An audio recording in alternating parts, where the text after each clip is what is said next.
Hello.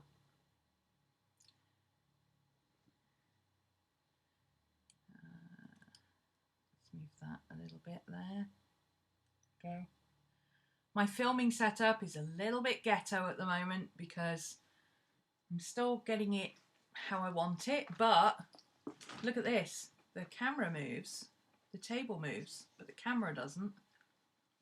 So I've got to stabilize the table, but the camera wobble is gone. It's very ghetto, but it works. I had a couple of things I wanted to work on today that were going to be quite fun, but one of them I can't do because I can't find one of the key pieces because I've moved everything. So I've got to reacquaint myself, but never mind. Hi Kazzy, Ash, Sue. You're not staying, Ash? Oh, of course, it's Good Friday, isn't it? Everybody's on holiday. I looked out earlier, I was like, why are there so many cars about? Everybody's on holiday, except me. Arthur, hi. Cody. Yeah, couple of things I want to work on, but Foxy's coming tomorrow. Are you off to work? Ooh. The only person in the world working on a bank holiday. Foxy's coming tomorrow, and I bought this for her ages ago. Is the light okay? Do you need more light? Let me see. Do we need more light?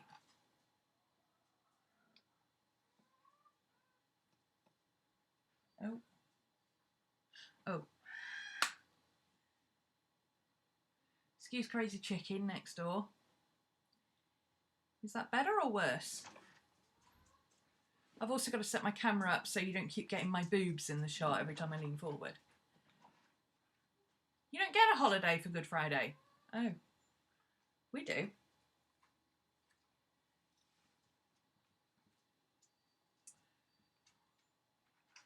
I think that's a bit better, isn't it? With the light. So.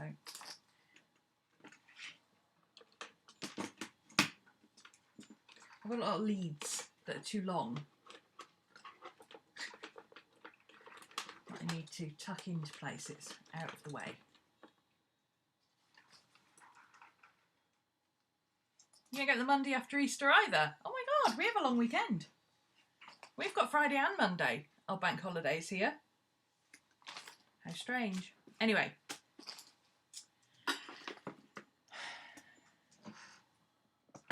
I bought this. I'm going to take the plastic off, obviously.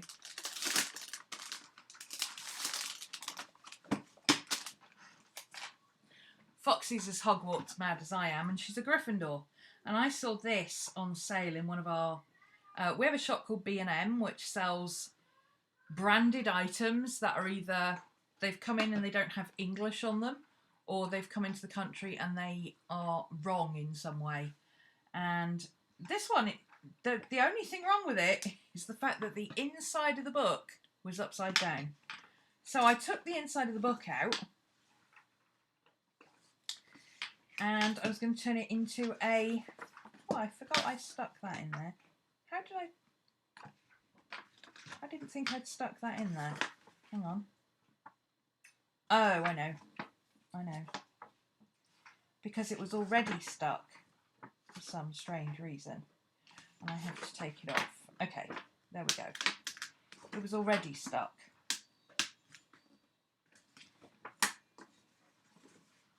I don't know why. Oh, because that was... the book was in that way round, and that was stuck to the back of the book there. And then there was another one on the front here, but the inside of the book is upside down. So instead of being like 25 quid in the Harry Potter shop, it was instead £3.99 in B&M.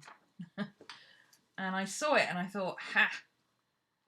Foxy will love that. Plus the fact that it's red on the outside, so it's Gryffindor, but it's purple on the inside. Like all of this is, these watermarks are purple, which is cool.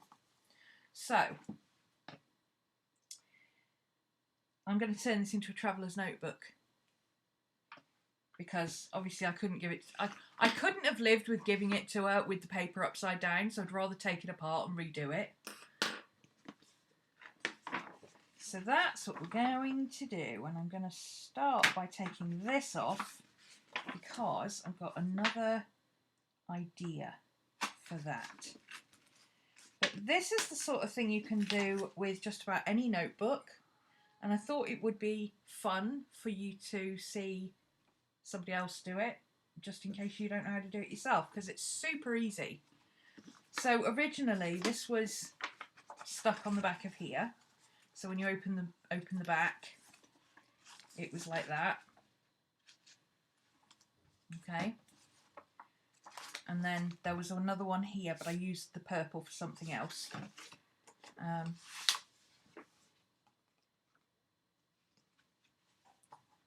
So this needs some kind of a spine cover, something. It doesn't necessarily need a full cover. But I'm thinking I could probably use this, maybe like that, just to cover the spine bit of the book, because it doesn't need a full cover. Or I could use that as a spine, and then I could put a picture of something Gryffindor on the front, couldn't I? Maybe a Gryffindor crest or something like that. So that's the book block. But Ashley sent me, hey Lisa, Ashley sent me some awesome fabric. Look at this very cool wizard fabric. Now does this or does this not look like Dumbledore? Looks like Dumbledore, right? Now this is actually purple. Let me fiddle with the colour settings. My cameras are still not set up because I've had to move them all and change them all round. Let me take the white balance off and see if that makes it better.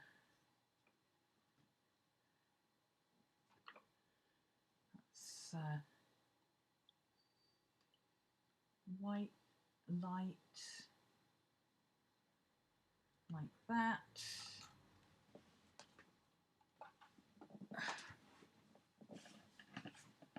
There you go, that's better. Now you can see it's purple, see? It is purple. It's not the same purple as this is more pink. But this looks purple against the red, but this looks purple against this, it looks pink. It doesn't matter. This looks like Dumbledore, right? So what I thought was I would use some of this along the spine edge there to cover that ugliness. And then we can put some elastic in. I happen to have purple elastic, which matches this paper exactly. So that'll bring the colours together. So this colour on top of this, next to this, that'll pull the colours in. Okie dokie. So step the first is, this has got a nice salve edge on one side, which is nice and neat, but I like the frayed edges. The frayed edges are my jam. So let's see.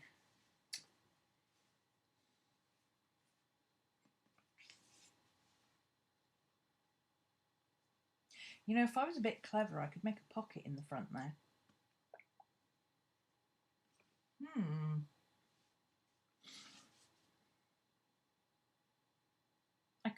I could do a pocket.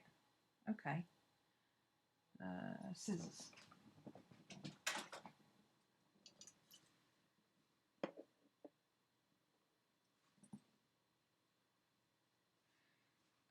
Actually, I'm just going to cut it along that fold, and then I can cut it all down to size, because I don't think it's cut square, which means it won't tear right, which is always a pain in the backside. I think that edge is straight. Yeah, this edge is straight. And that edge is straight now, because I just cut that edge. What's going on here? This edge is not straight. It is now. Okay, so if I do That's the spine. I only need it to cover the ugliness. So I do like a tiny overlap at the back just to cover the nasty. And then fit it to there. I can do a little tuck before putting stuff in, right? I like it. Okay, so let's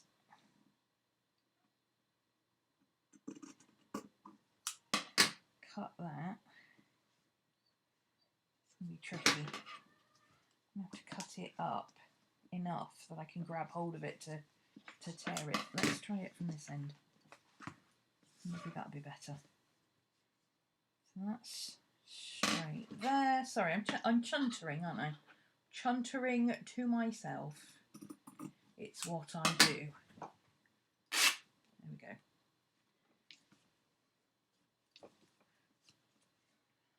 That edge is still messed up. Ah, I think there's a pull in the fabric, that's why. It's getting stuck.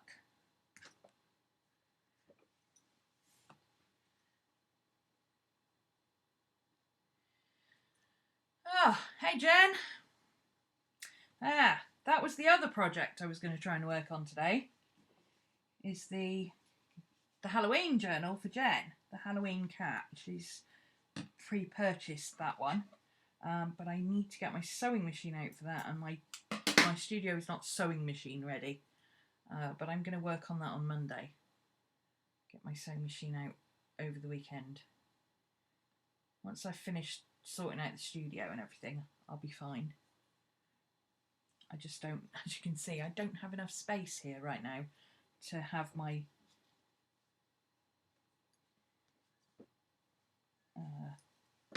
sewing machine out. Okay, trim those bits off. That's straight now, so I can I'll probably tidy those bits up, I think. I might cut these bits even. This fabric does not want to tear right. I think it's this printing. Every time it hits one of these wizards, it starts going a bit awry.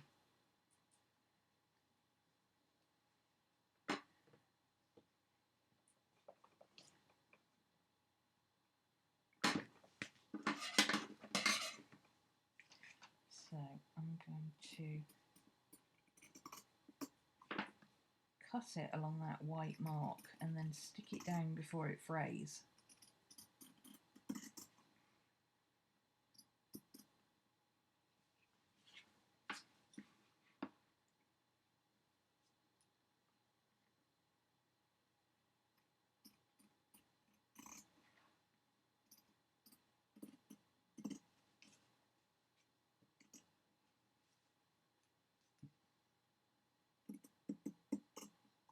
There we go.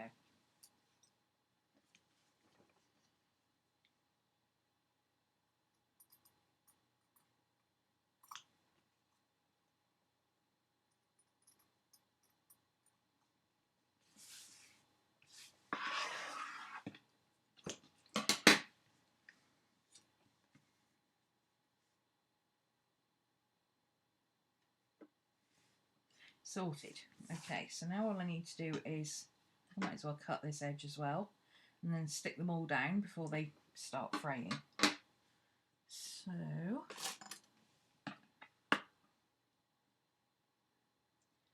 line those up. Oops.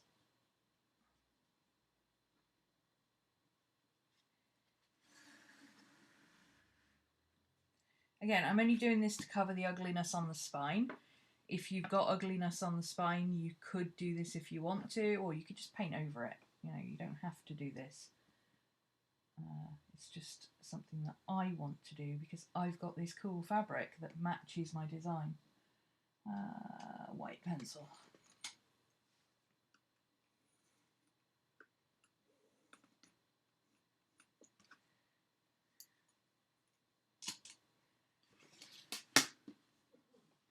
That light is very glary, isn't it? Is it better with the light off? I haven't figured out my lighting situation. As you can see, takes a while to get your lighting and everything set up. Plus, it's gone from being absolutely freezing last week. I mean, you saw me last week. I was wearing a jumper, a long sleeve t-shirt, and my hoodie. And now it's 20 degrees and I've got all the doors and windows open.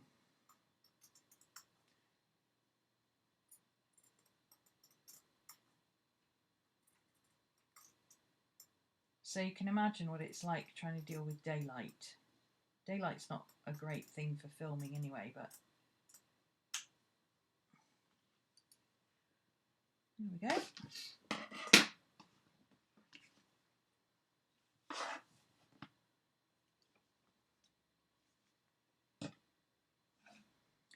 Right, so I'm going to put that there to cover the ugly, and then that will be a pocket on the front. So how much of this do we need to cover? We only really need to cover that bit, don't we?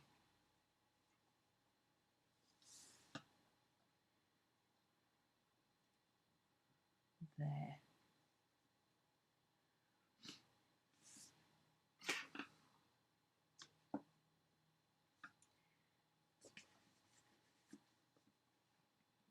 So I'm going to stick it down this side first as the bottom of the pocket. That makes sense, right?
It started fraying again already.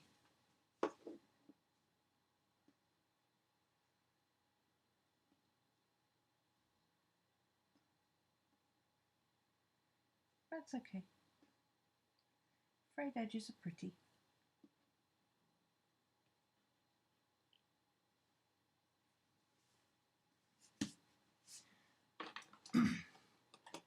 Hi, Ina.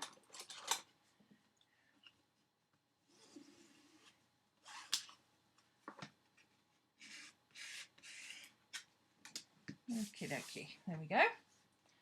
So that's that side done.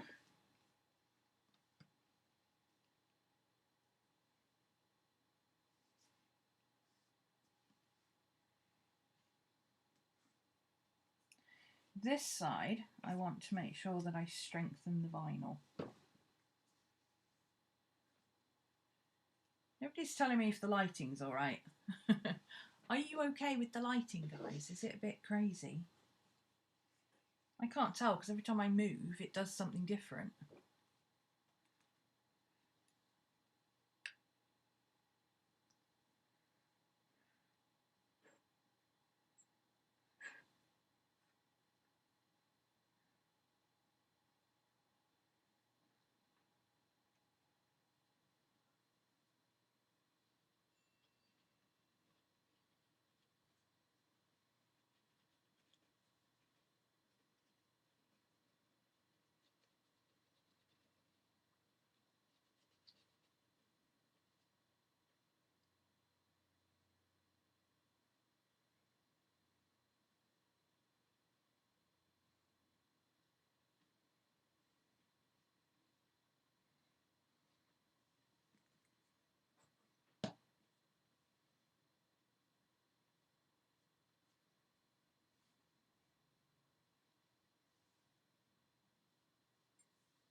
bit too light on the side with the ruler. Yeah, that's where the window is, you see. Was it better were you in class yesterday, Sue? Was it better yesterday? Because yesterday I had the Mac down. What I've done is I've picked the Mac up off the table so that I could get some more light. But I think the light might be throwing the camera off, so it might have been better not to have the light there. In which case I can take the Mac down off the table. Down off the... Yeah. It was better yesterday. Okay. Give me 2 seconds. We can fix that.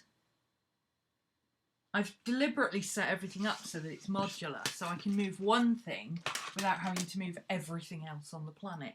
So if I move the Mac down, the only thing it's going to affect is my face cam.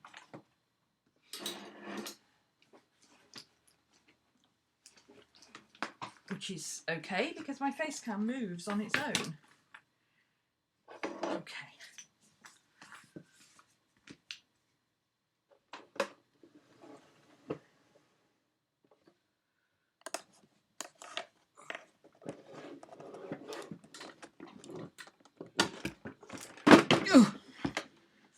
There we go. Drop that down there. I'll have to move those to a new home, but that's okay. I had an idea of where I wanted to put those anyway before I put them there. Put them on there for now. Okay, so if I put that there, is that better now? It's blocking the light a bit. Diffuses the light. It's always an issue playing with natural light versus electric light, because the electric light and the natural light kind of fight with each other. Okay, let me just... Where's my... That's better, is it? Okay, cool. See, no matter how much you set up in advance, eventually you still have to have an audience to tell you what they're actually seeing, because what you're seeing and what I'm seeing is different. You're still going to get glare on me because I am sat in the light. There's nothing I can do with that other than close the curtain and then it'll be dark and we're back to square one. So but that should be okay then. It's a little bit shaded, but it's even, so it doesn't keep blowing out. Like, you know, when it goes like this on one side, it keeps blowing out on one side. If I put something there, if I put something about there on me here, I can probably no, okay, now I need a light on. I'm sorry, I can't see what I'm doing.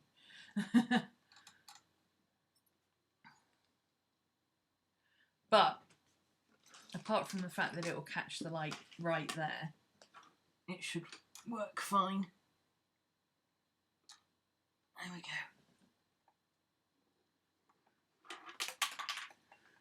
I need to diffuse that light a little bit. Let's put it up that way. There's not a lot I can do about the light, but there we go. That's better. Now I can see, and you can see. And now I'm here. Look, you can see all of me. Oh, that's better. Okay, cool. What if I turn that round to so it bounces off the wall, makes it softer? Even better. Sorted. Okay. Did that twist as I moved the camera though? Yes, it did. You're all on tornado watch. Crikey. Where? Really? Oh, of course. Well, Cody's in Florida. Cody's pretty much, she's always on tornado watch.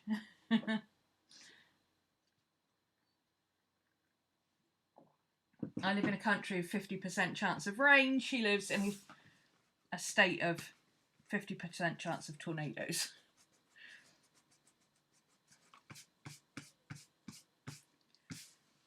let me just see if I can zoom in. Oh, that's a bit better. Now you don't keep getting boob shots every time I lean forward. Cool. We're getting there, guys. We're getting there. Now I can do this side. Maddie. Maddie is singing. My friend is in Pennsylvania and they've had 3 tornadoes touch down around the Wilkes-Barre area, and they never used to get tornadoes. Suddenly they're getting tornadoes. Oh, how long do I need it? Idiot. Oh, I'm going to have to measure it now because I didn't check it first. Okay.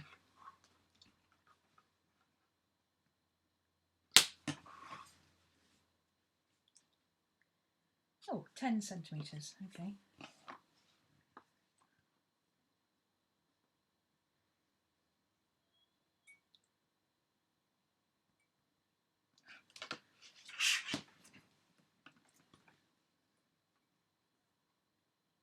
Oh, hurricane. You've 50% chance of hurricanes. Oh, you're getting tornadoes.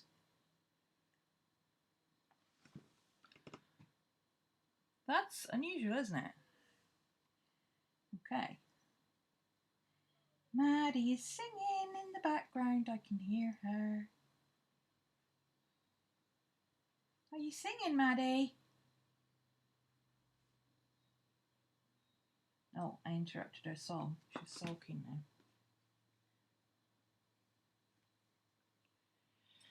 You've had an active season 3 years in a row. I think with the whole global warming thing, you're pretty much in for more active seasons than non-active seasons, honey. Until your government decides to acknowledge that climate change is actually happening and not just a figment of people's imagination. I think it's something you're going to have to get used to. And honestly, even once they do, it might be too late to do anything about it, so...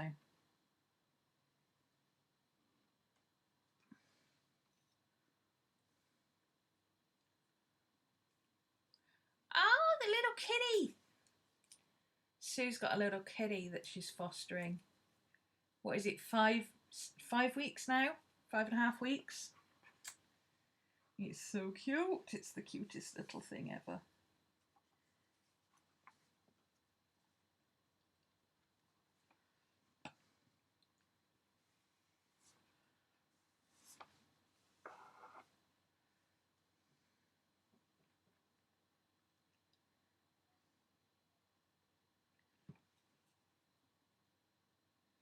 New York City's having nice weather today. Yeah, we're having lovely weather.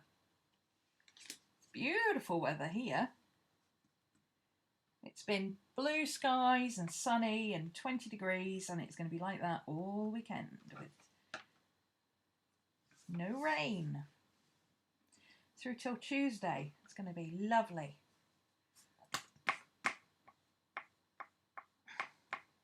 Makes a change for the Easter weekend, honestly. Usually we've got like snow or something ridiculous. Ooh, hiccups.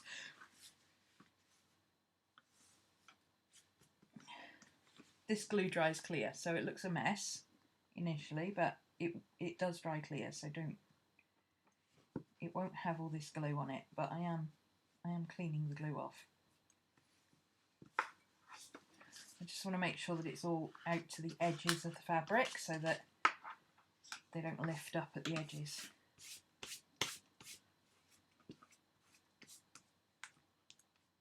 There we go. That strange screaming noise is next door's chicken. Okay, so once that dries,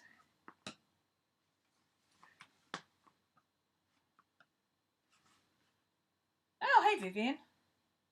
You binge watched my videos. Oh my god, nobody ever binge watches my videos. That's cool, thank you. New subscriber. So she's got a little pocket in the back now.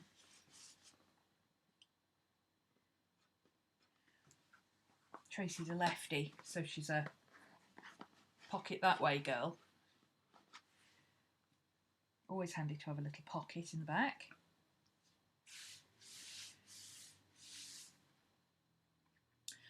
So I'm going to let that dry now for a bit, because the next thing to do is put some elastic in, and I don't want to go through this until it's dry. So I'm going to put that over here, under that, and then that'll hold that down while it dries.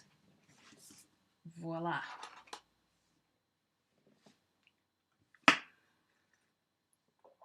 Martin.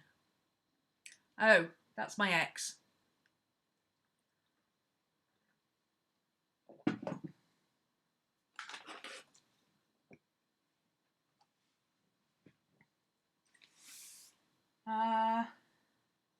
Where's my book? Here it is. My sketchbook. I am way behind with the April Art Challenge.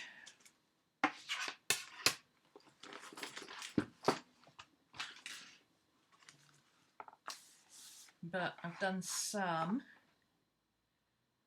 Your snow's finally gone. Yay! I just realised I don't name my animals after people names.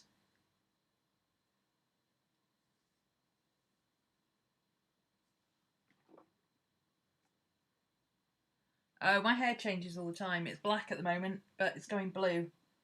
It's only black because that's what I had to do to cover the orange, but I'm going back to my blue. I like my blue.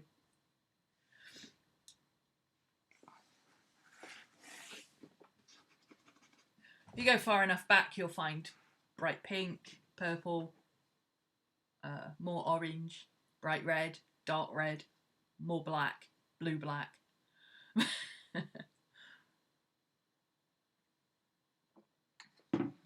Dreads, if you go back far enough.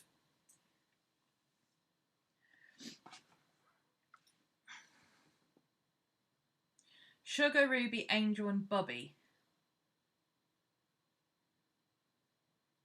Angel is a people name. Okay. So, something I discovered yesterday, I don't know if anybody else has got the Shipwrecked Mermaid markers from Jane Davenport. I happened across a set from Canada that were cheaper than getting them here. Always wondered if dreads are itchy. No, not if you keep them clean.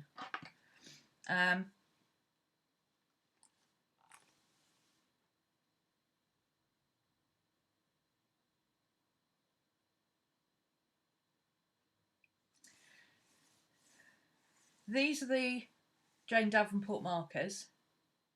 And these are the Liquitex muted acrylic inks. Just for reference. The greens, none of the greens come out on the on these markers. Kelp, that is. They all seem to go a bit faded. They don't come out properly, you see. All the other markers are very, very juicy, but the green ones just don't want to come out properly. And you've got to be really careful. I find it's better to do that rather than shake them, because see, then the colour comes out. It goes everywhere as well. I'll use my thing here. I don't have any of my cloths, they're all in the... This stuff stains, I'm covered in it from yesterday. But the greens are not as juicy as any of the other colours. And it's across the board, all three of my greens are like that from both sets. It's weird. But yeah, that's the dark green. Are they worth the expense for an amateur? It depends what well, they're made... Ignore the whole amateur stuff. Buy what you can afford. It doesn't matter if it's for amateurs or professionals or students or whatever. Buy what you can afford. Because at the end of the day, artist grade products are better. They will last longer. You will be able to create more things with them. And it really doesn't matter if you're using it up because, you know, what's wrong with using it up? If you're using it up, you're practicing. And if you're practicing, you're getting better. So you're one step closer to being worthy of having professional products. So get that out of your head for a start. But these are, the Jane Davenport stuff is made for art journalers. And art journaling is not considered fine art by most people. It's just, you know, sketchbooking and drawing pretty girls and mermaids and stuff and whatever else it is she does. So, moot question, Mandy. Stop asking silly questions like that. But are they worth the expense? It depends how expensive you're talking. This set, the Shipwrecked set, obviously they're all dark, muted colours. I love them. They're my jam. I love these more than I love the original set. I got them as an absolute bargain. They cost me £4.89 altogether. On eBay, I got them from a Canadian seller. She still has a few left currently, or she did up until yesterday. Let me find her name. Can you hear Maddie in the background? She's doing bed angels and singing. What's her name? Here we are. Yeah, $6.38 Canadian it was. I think Mandy...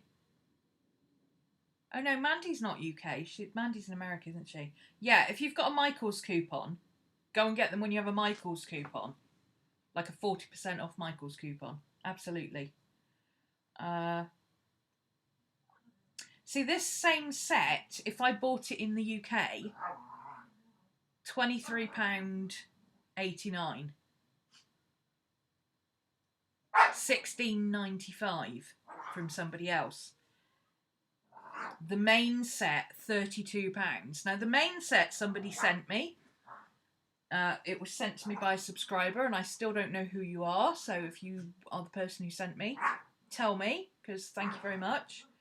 I would not have paid 30 quid for them. Absolutely not would I have paid for 30 quid for them. The Shipwrecked set for £5 is ridiculous. They are worth at least 8 to 10. But here, they tend to be sort of 15, 16 quid. Nope. But you can get them online much cheaper. Spot the craft with hyphens. So spot the craft. Especially if you're in the UK. She's got a few sets left.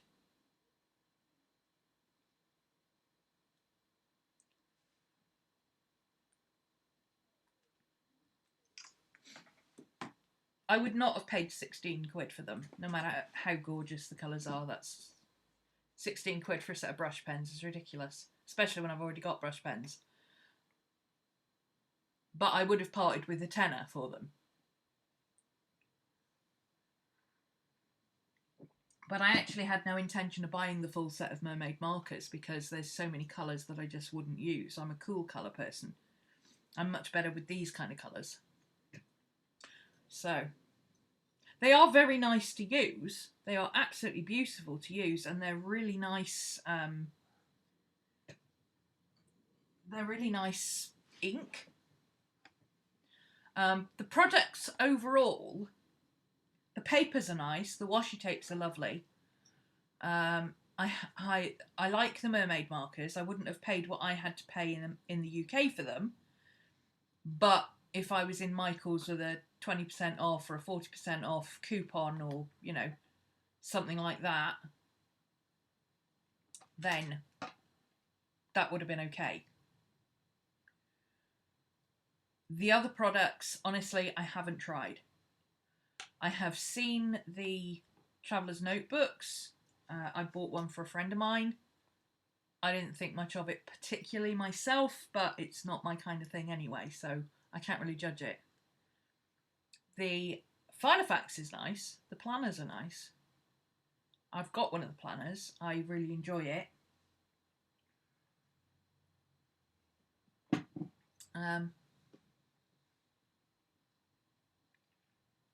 Overall, I'd say they're okay. They're good. They're nice. If you want them, get them. Don't pay over the odds for them, though, because they are overpriced, in my opinion. I would not pay full price for anything that I've seen so far.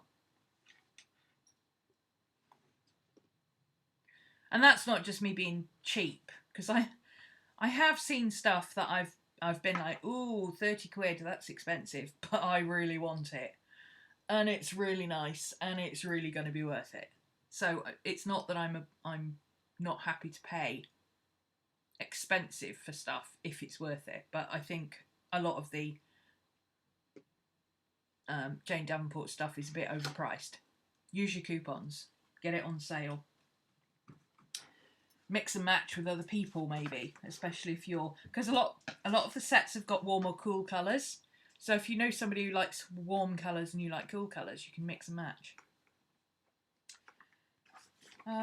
What was I doing? Oh yeah, I was going to work in my sketchbook. See, you completely distracted me. And now this is probably dry. I might as well carry on with this. This is what I wanted to do anyway, because I need to get this finished for tomorrow. But this should be dry now. Yep. Okay, so Traveller's Notebook style, all I need to do is put an elastic in. Now I'm only going to put one elastic in because this is a very thin spine. You could potentially put 2 or 3 and make it, obviously that's going to take off the width, so you could make it, instead of A5, you could make it A5 slim, which would be about there, simply by taking that bit. Do you know what I mean? Like if you made the spine thicker, then that's going to be rounder there, so it's going to make this distance shorter. But I know Tracy uses mostly mostly A5 stuff.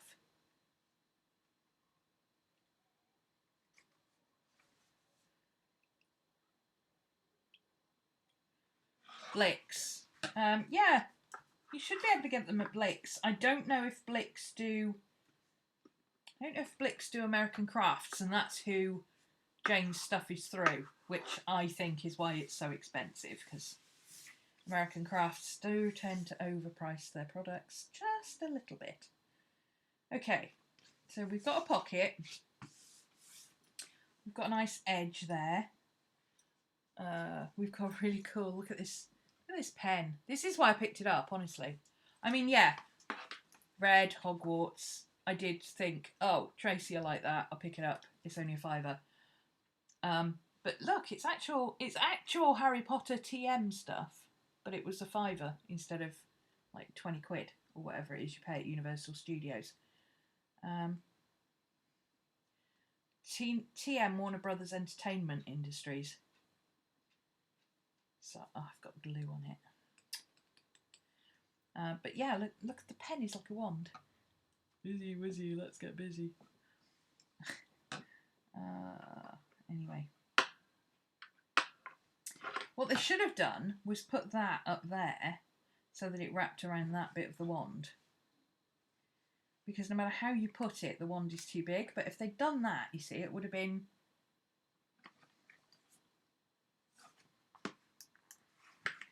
I wonder if it can be...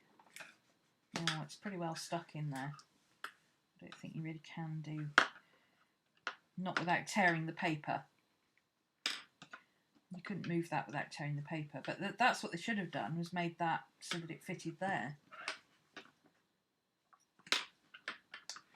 But never mind, never mind. So, Traveller's Notebook style, we are going to use our hole punchy thing. We are going to find the middle of the notebook.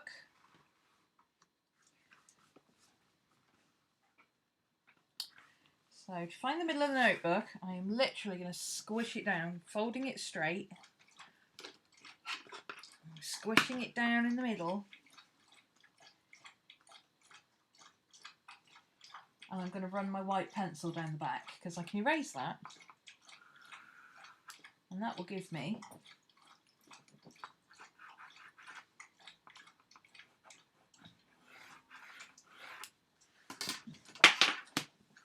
a line on my table, and also it will give me a line on here to show me where to punch the holes. So very simple. I'm going to come 1/2 inch in or thereabouts. I'm going to punch through. Don't go through your fingers.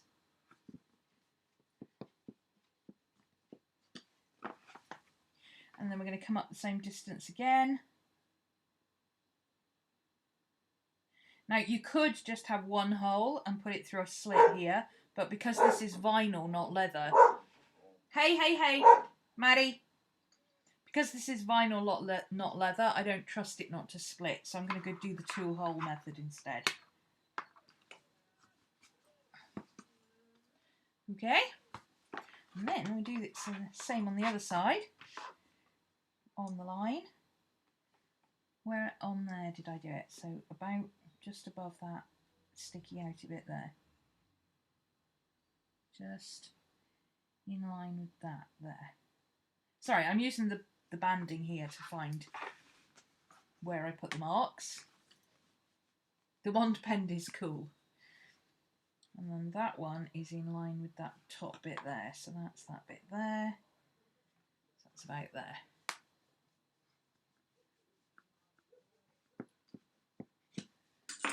Voila. And then we can erase that pencil.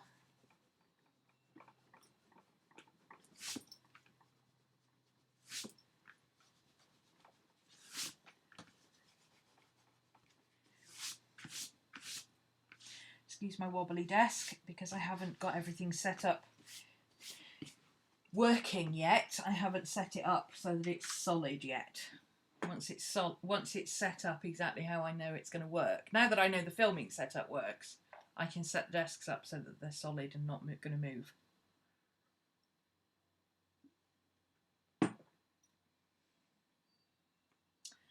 Okay, so now I need my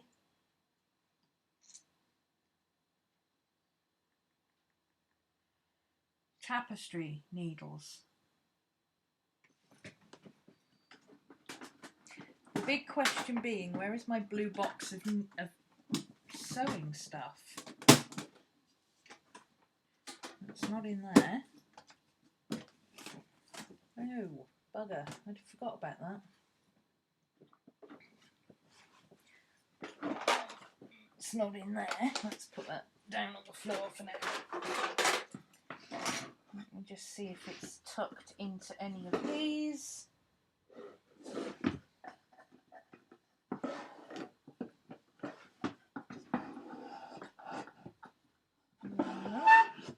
No.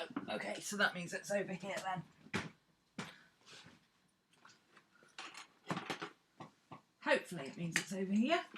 If it's not over here, then I don't know where it is, and we may have to stop the project. Okay, it's not there. Oh! Mama! Where is my blue box with my sewing stuff in?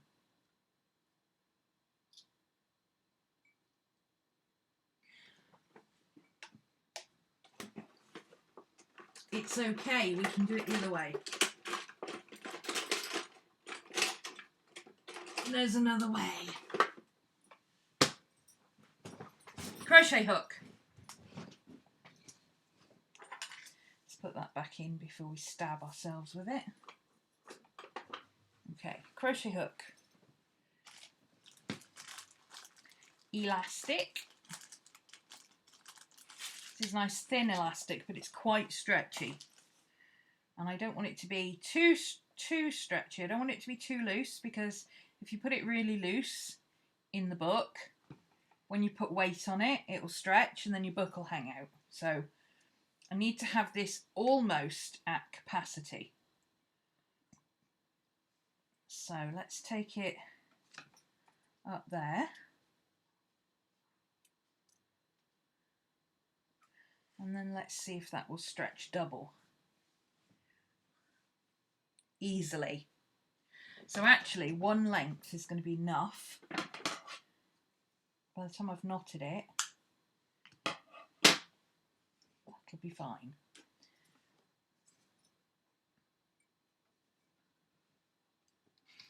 Hi, Ezen.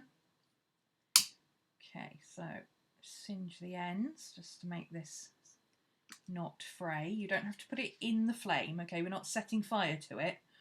You just put it near the flame and it will automatically melt. All you're doing is melting the fibres. You're not trying to burn the plastic.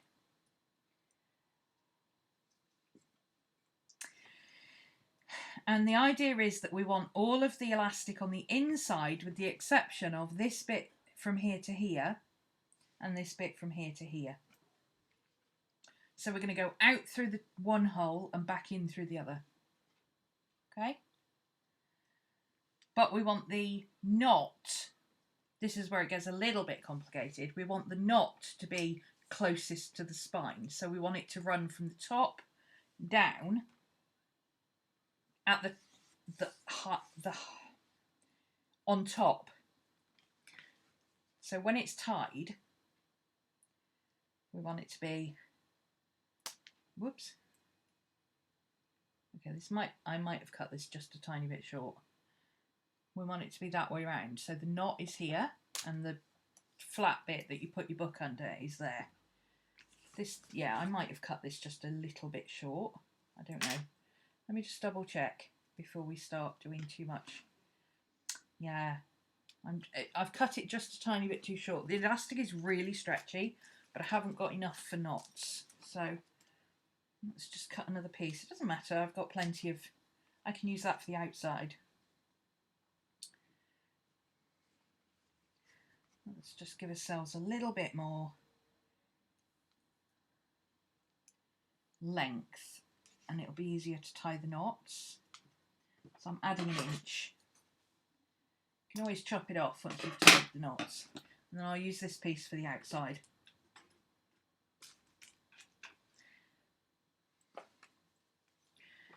So again, singeing the ends. Why is my phone? My phone updated the other day, and ever since I can't get it to stop making noise at me. It's on silent at the moment, and it's still jingling at me.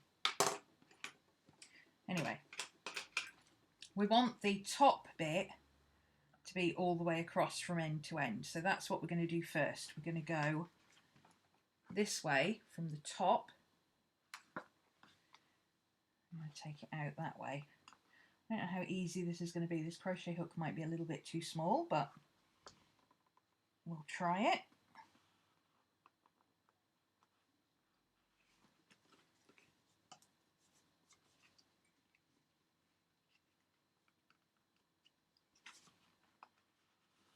Nope, it's working. Okay, so which bit do we pull? There we go. So that's from the top. So we're going right to the bottom, doing the same thing. Oops.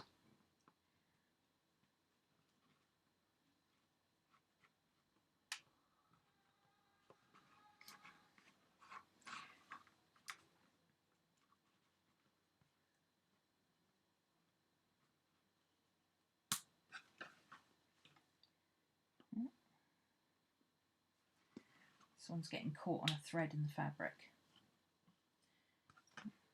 Slowly, slowly, catchy monkey. Come along.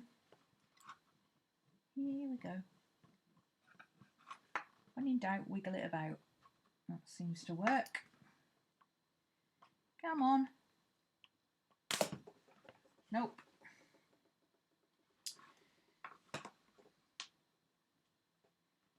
Come on. You know you want to. It's getting caught on a little bit of that fabric. But you've got to be gentle with it, otherwise you'll start fraying your elastic and then it will look bad.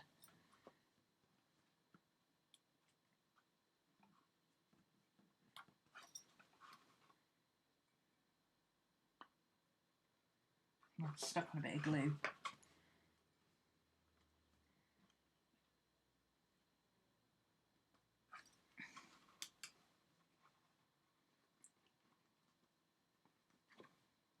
Come on.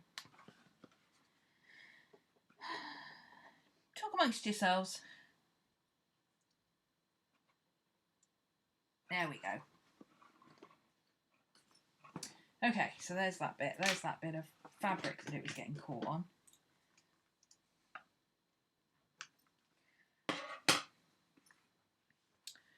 So you've now got the elastic going all the way top to bottom and out through the back. So now you're going to go back down, up through those holes.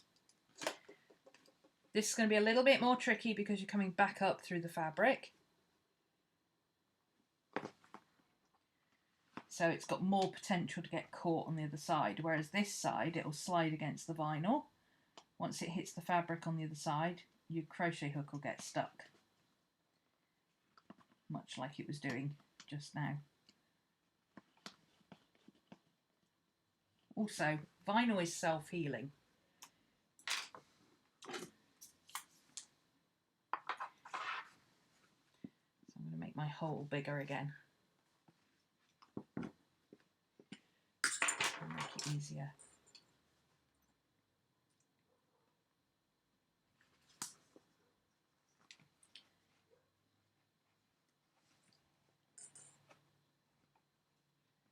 I would normally do this with a darning needle. It's a lot easier.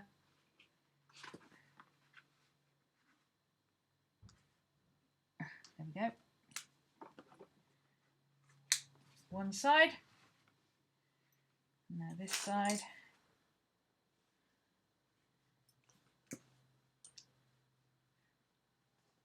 So all you've got on the back is just this small bit, top and bottom. All the elastic is hidden on the inside where your book's going to be.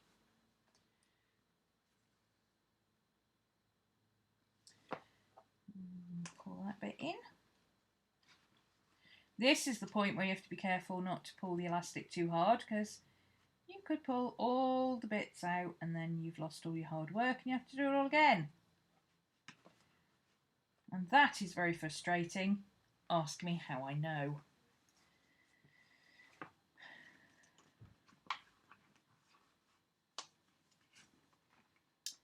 Come on.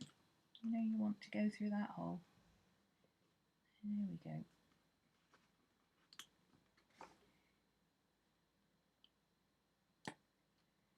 Come on. There we go. So once you've got your two bits on either side, it's simply a case of pulling it. Now don't pull it up or out, or pull it in the direction the elastic is going, and the elastic is going that direction, so pull it that direction, because otherwise you risk splitting your vinyl. Ease your elastic through the holes, and then we're going to tie a flat knot. We're not going to do a grab it like that and tie it in a knot. We're going to do a flat knot. So left over right,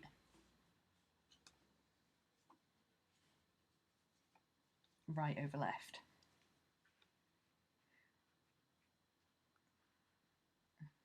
Right over left. That means your elastic pieces will go end to end, not side to side. Now all you do is grab the end and this bit and tighten like that, and then you ease the elastic so that the tension on both these pieces is about the same. You can feel it, just kind of twang one, twang the other. That's about the same. Just keep shifting them around until it feels approximately the same, because what you want is for this to expand to the ends so you can put your book in. There you go.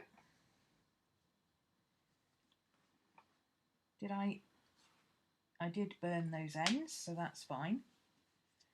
And if you've done it right, this is how to check. If you've done it right, you should get a slight bow.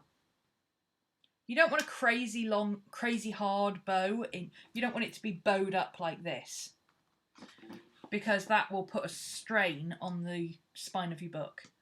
You want it to be just kind of nicely curved, like that. Which means when you grab your book, and this has got 5 signatures, so I'm going to put it through the middle of this signature here. And you put your book through that bit there.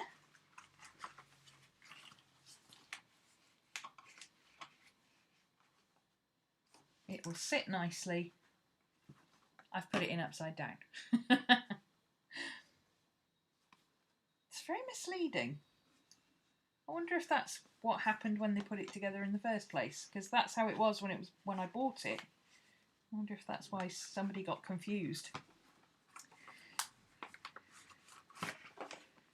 I'm not going to put it back in. You get the idea. That's what it's going to look like. I want to put something on here to strengthen this back piece. So I think what I'm going to do is I can either use, actually, I could either use the paper, which would be fine, or I can use some more of this fabric. That'd be really cute, actually. Let's use the fabric, shall we? Why not? When else am I going to get the chance to use Dumbledore fabric? If not on a Harry Potter notebook. And it does match the colours beautifully, so.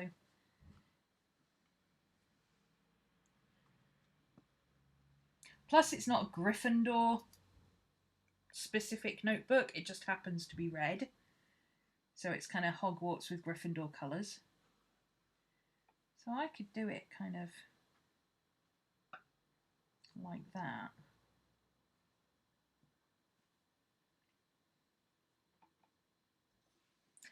I don't think I've got enough of the purple paper to cover that bit, because that would have been quite nice to have a cover on the notebook. But I do have, oh, hang on a minute. Oh, I know what I've got, I know what I've got, I know what I've got. Hang on a second, hold that thought. Hello, Miss Maddie. Hi, baby, how you doing? Hello, sweet pea. I know what I've got. Hello. Are you a hot dog? Have you been sitting in the sunshine? You're all hot. You're all hot. Have you been sitting in the sunshine? She's all toasty. Oh, is that nice on your old bones, sweetie? Because Tracy loves purple, I have glittery scrapbook paper. Glittery purple scrapbook paper. And it matches the colour of Dumbledore's dress. Dress? Robe. That's the word. So I could do that on the cover. That would be really cute. Excuse me. Let's do it. Okay, so I think what I'll do, this paper is nice, but it's not particularly strong, so I think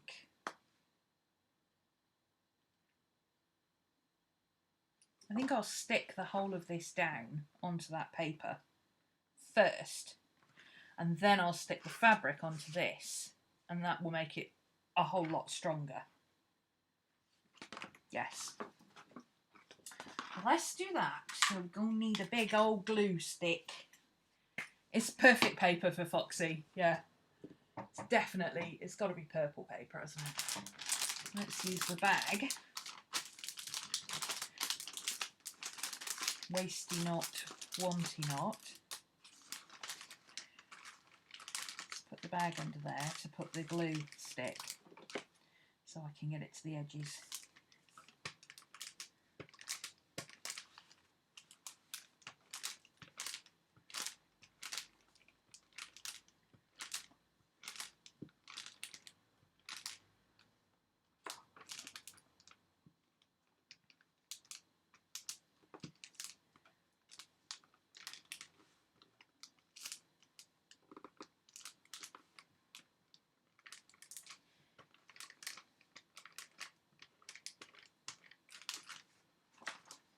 Make sure I've got it all over.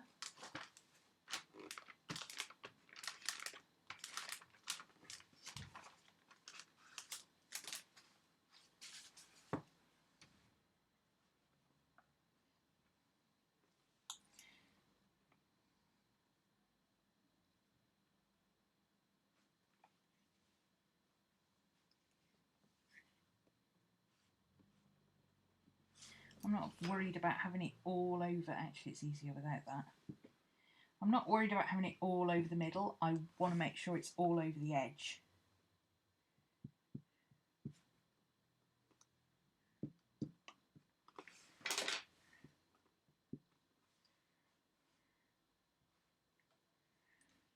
There we go.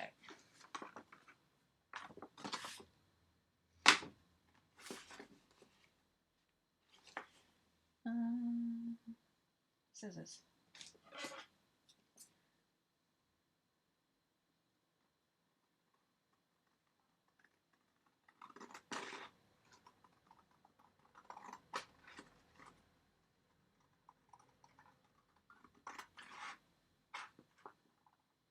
This paper is called Diamond Dust in Dahlia. It's by Paper Adventures.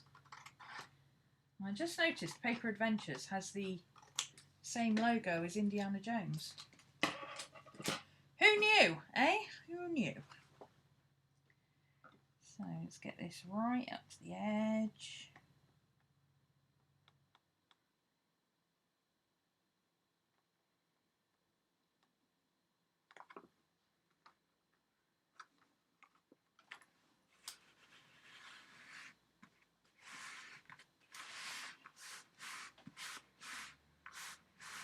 Now the temptation with something like this is to grab whatever it is you're going to use to stick it down. Because I'm using glue stick, right, I've taught this lesson before, but for those of you who are inept with glue stick, Courtney Diaz, I'm talking to you, the trick to making glue stick actually stick is to make sure that you get all the air out, because it's an air dry glue. So if you get air trapped under here, it's going to cause an air pocket which will eventually push the bond away from your glue, okay?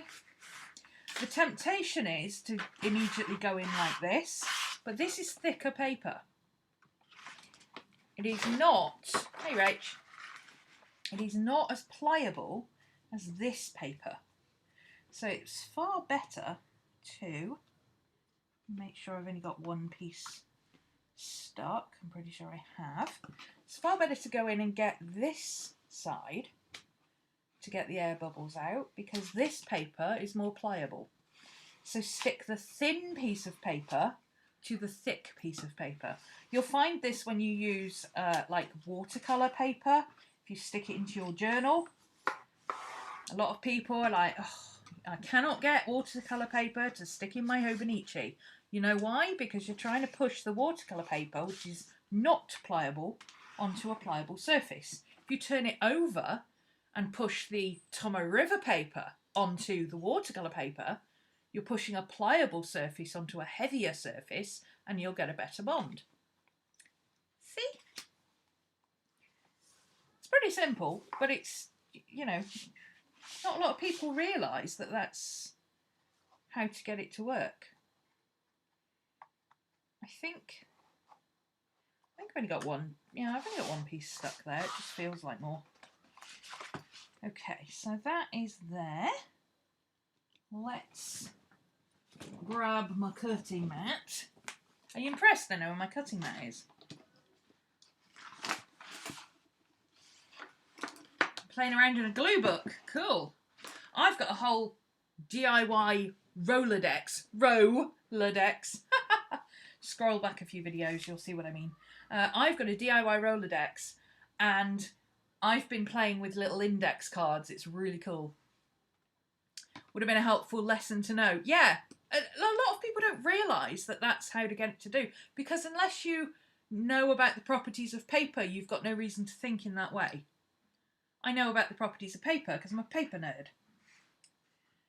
And that's why I pass on my knowledge to others who may not know that.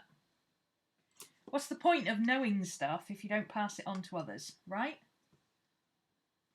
I need my knife. No, you know what? I don't need my knife. I'm just going to cut it with my scissors because I'm actually going to cover that edge anyway, so it's less likely to cut the paper if I do it like this. I don't want to compromise the binding of the book, because the binding of the book is actually fully intact. So I'm just going to cut that down. That's close enough to straight. Let's just take that little bit off there. I don't want to risk cutting the threads or anything like that. Make sure all that is stuck down. See, all my corners are really well stuck and it's stuck all the way to the edge on all corners. That's how the way to do it. So now I'm going to take it this way. Now I do need my knife, so I'm still going to have to find it. It was here. It was here, and I used it, and I put it...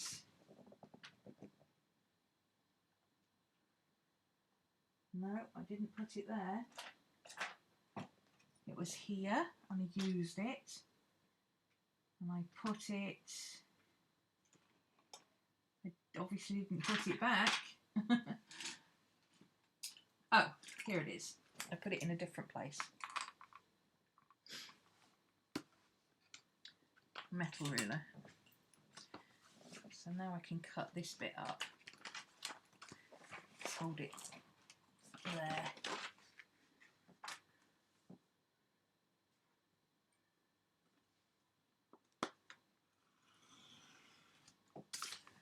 Et voila! And, as they say, répète! So before we start, let's straighten this edge up. Oh, I love this cutting mat. It's so easy to get things straight and square. There's nothing more annoying than trying to cut a square and one edge is off and you think you've cut it all so it's square, and then you find out actually this edge is way off. And it only has to be off like by 1/4 of a millimetre in the middle, and it's not going to sit right. Okay, same again. I'm not going to bother with the plastic. I did all right without the plastic. As long as you go up to the edge and go off the edge, rather than trying to do that, you shouldn't have too many problems getting just one piece of paper with glue on it, because it's dry glue. So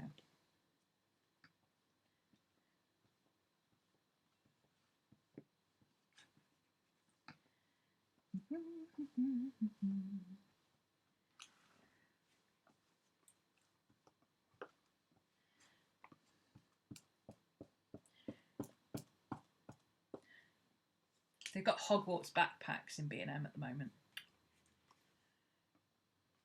I keep losing the ability to chat on YouTube, so I have to leave and start again. Okay. Pretty sure it's user error, Rachel, but you know.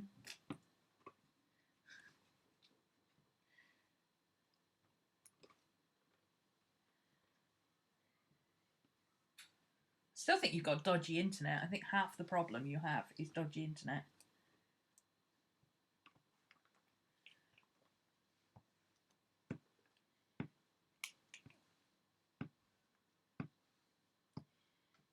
Glue all over. I'm not normally this fussy about glue, but because it's the cover, I want to make sure I've got everything stuck.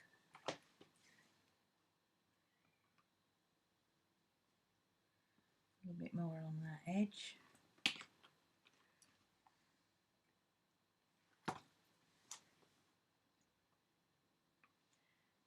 And then get that corner where I was holding it.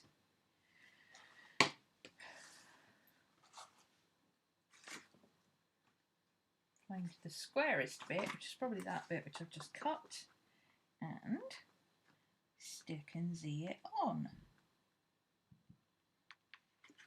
Push it up to the edge, push it to the top, a little bit more, a little bit more, a little bit more.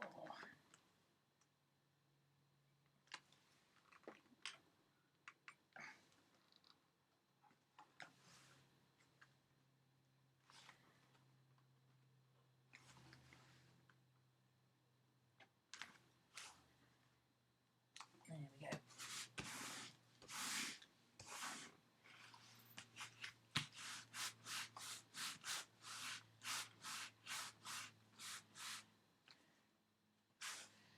It's not quite even with the top, but it's the back of the book, so I'm not too worried. It's not the end of the world on the back.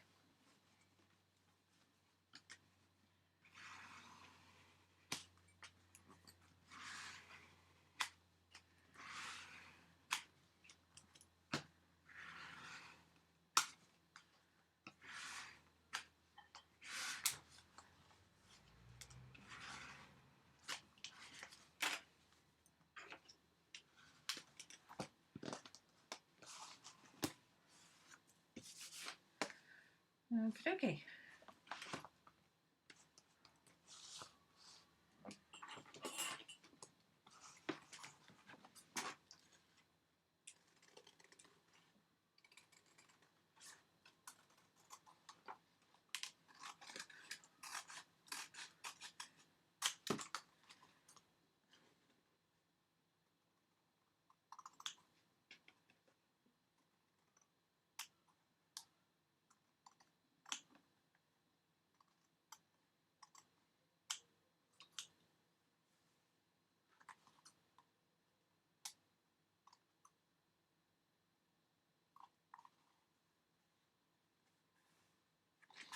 There we go.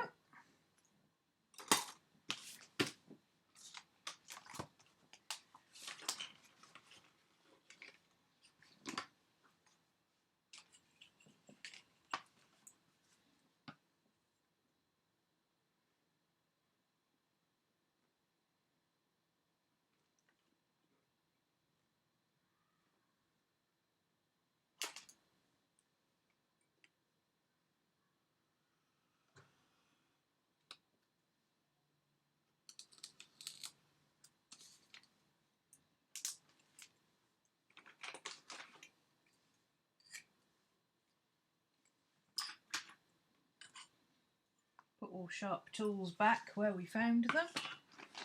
Where's my bit for my pokey thing? My bit of card for my pokey thing. Bit of card, where's my bit of card?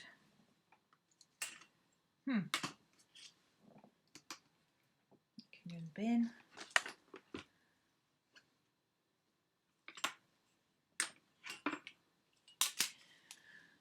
I've lost my bit of cardboard for my pokey thing. Hang on a second. Did I drop it on the floor? No. Okay, weird. I don't want to put that back until it's got its bit of cardboard on it. Anybody see the bit of cardboard for my pokey thing? Oh, there it is. Because we all know me and sharp objects. Okay, so that can go in my scrap bin. That's rubbish. Now I'm going to put a bit of this fabric along the back just to protect that spine, make it a little bit stronger.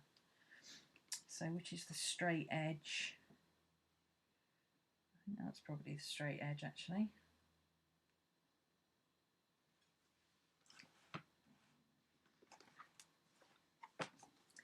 I want it to wrap around about there, so about there. scissors.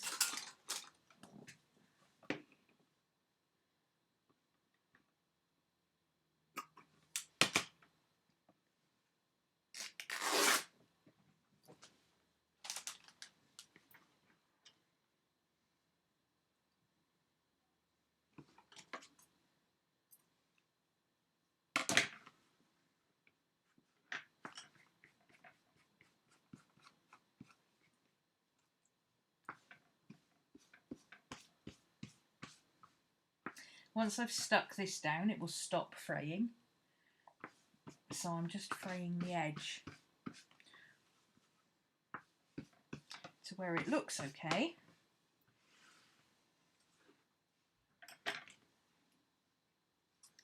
And I'll trim off the bits in a straight line.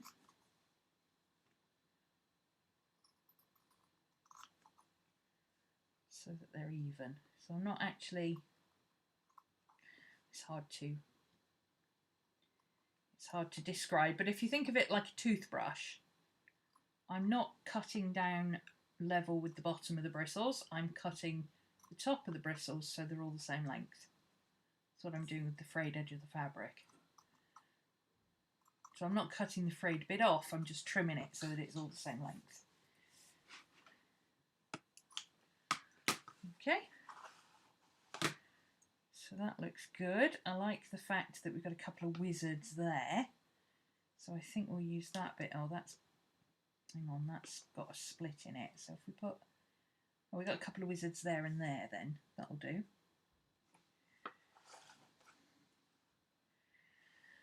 So this time I'm going to use wet glue because it's fabric and it's a shiny surface and it's textured. So I want to make sure it sticks properly.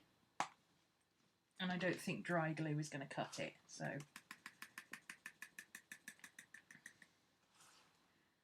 I'm going to want it to come in about a little bit wider than that. About there, I say. So a little bit wider than that. So I'm going to put a white mark.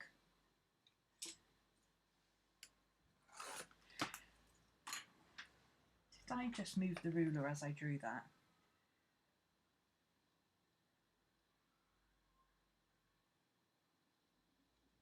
I thought I did. There we go. And I'm going to glue just slightly outside of that white mark.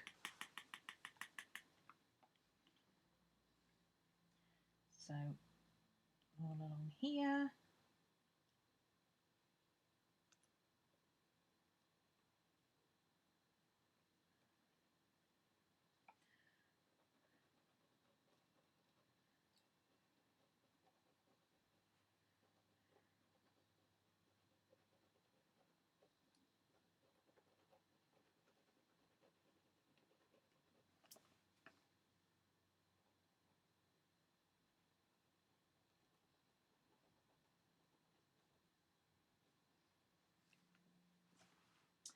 And I don't want the glue to go, whoops, I don't want the glue to go that way, I want it to go that way. So I'm going to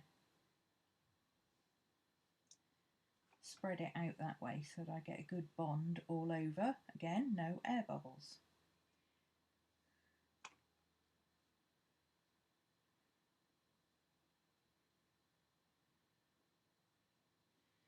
The more patches you've got where there's no glue, the more chance you've got of getting air bubbles and the more chance you've got of your glue drying out eventually and coming unstuck. Now, it might not happen straight away, so if you're not worried about longevity, don't worry about it.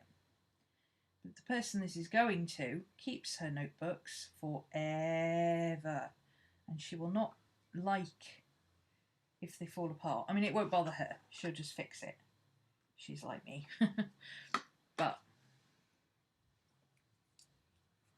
much better if they don't fall apart in the first place, am I right? Okay, so that's, are we on the front or the back? Oh, we are on the front. Cool. So that's the bit with the broken piece. So I'm going to put that there and let's cover it just a little bit further than the glue. Don't stretch your fabric when you put it down.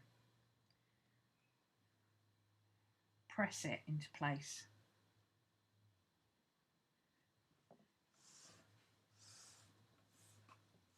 If you stretch it, it's not going to fit properly, is it? I know it sounds obvious, but you'd be amazed at the amount of people who will do that and then wonder why their fabric suddenly doesn't fit. And especially with a not so much with a plain piece, but with a patterned piece like this, it's really important not to stretch it, because you don't want Dumbledore to go from this to this, right? It's not going to look good. Okay. Let's trim that off.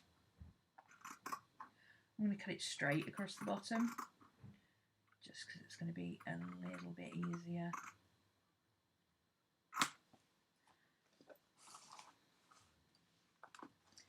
And I'm going to trim it up across the top.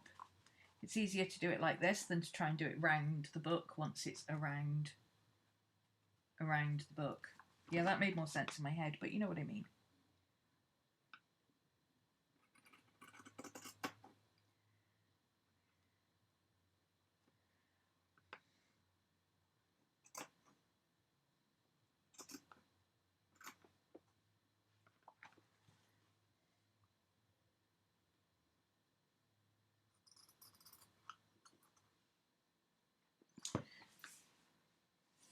And once the glue dries, it'll stop it refraying, so always a good thing. So now that's mostly tacked into place. Again, with paper, you would click, press and scrape to get the air bubbles out. We already don't have air bubbles in it, so all we need to do with this is why I like using credit cards, is just to bend it and press. You're just pushing it to adhere the bond. You're not trying to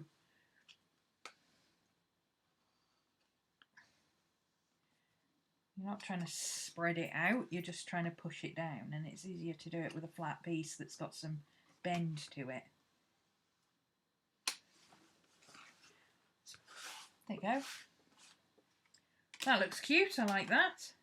I'm not going to stick it on the spine, I don't want this to be compromised, so I'm just going to wrap it around and stick it on the other side. And this is the back. It's fairly even, I don't think I need to...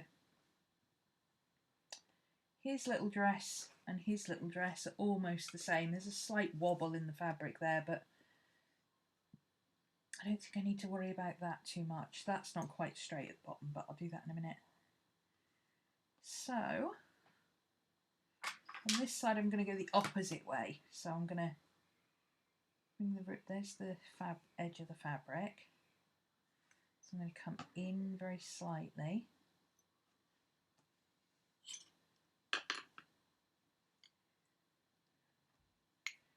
And draw the white line on this side. And again, stay within the white line. So again, the edge of the fabric might fray, but it will only fray up to where the glue starts. I'm hungry. What time is it? Oh God, it's 5:30. Okay, that's why I'm hungry.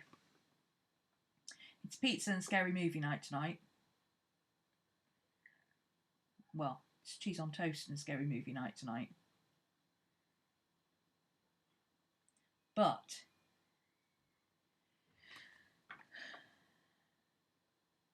because it's junk food night, I had a big breakfast. But breakfast was a while ago, guys. Breakfast was like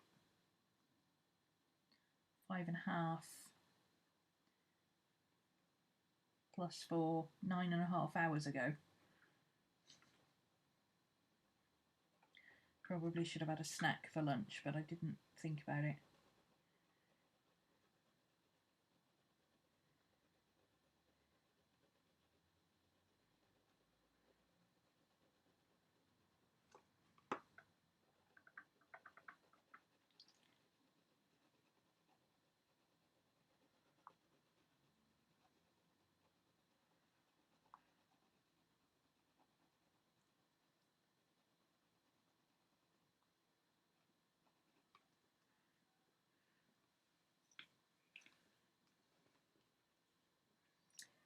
Rice and 4-bean mix. Ooh, that sounds nice.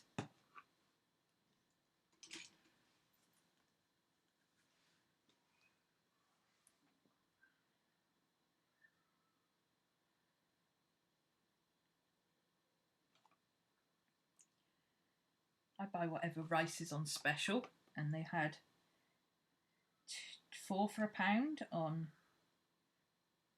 Pilau Mexican. I don't know how you get Pilau Mexican. I thought Pilau was specifically Indian. Maybe it's a type of rice like basmati, I don't know.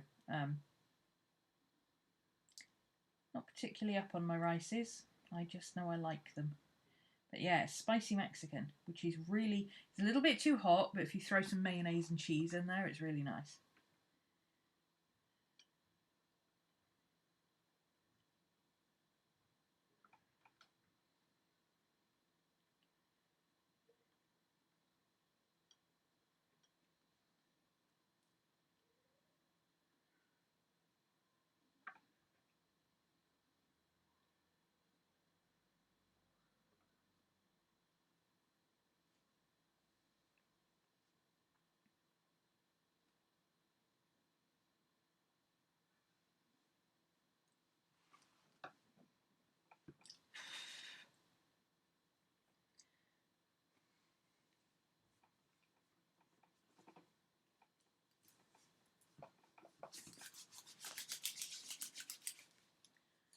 Oh, I have way too much fun with PVA glue. Such a child.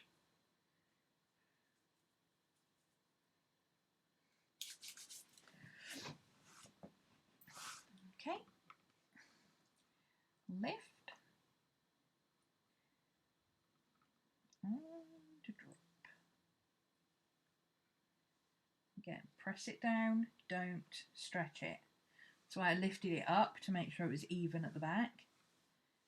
Like I said, this is the back of the book, so it doesn't matter that it's a slightly wonky, it won't matter. That's not going to fray now because that's stuck down on that edge.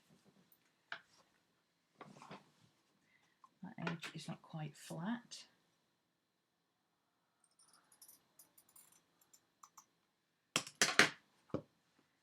There we go.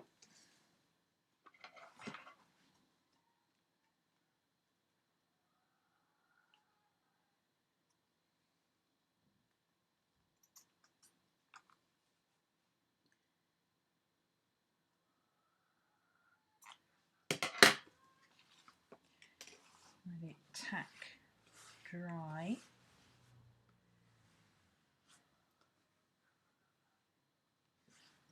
Like playing with glue but you hate it on your fingers. I don't like getting stuff on my fingers. I'm not a messy crafter or messy artist. I'm not. My worst nightmare has been told to finger paint or paint with clay or something. Ugh. I've got paper clay. That was hilarious. I tried to actually use it and ugh. I couldn't touch it. It's all slimy and yuck.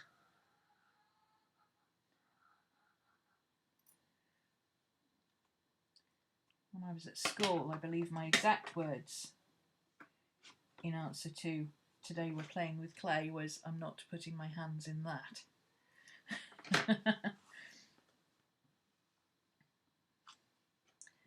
Again, press it down. Get a nice even bond. And I haven't stuck it to the spine. This is completely loose, so that when you bend the book open, see, always have that gap between the back of the spine and whatever the cover is. That's what allows your book to lie flat. It wouldn't be so bad with fabric like this, but for most books, if you put something across the spine and you stick it, the book is not going to lie flat. Oh, slime is gross. No. No. Okay, I think this is... There's the middle of the book. Let's get it in the right way round this time. For some reason I keep putting it in the wrong way round. I don't know why. So that's the right way up, and that's the right way up now.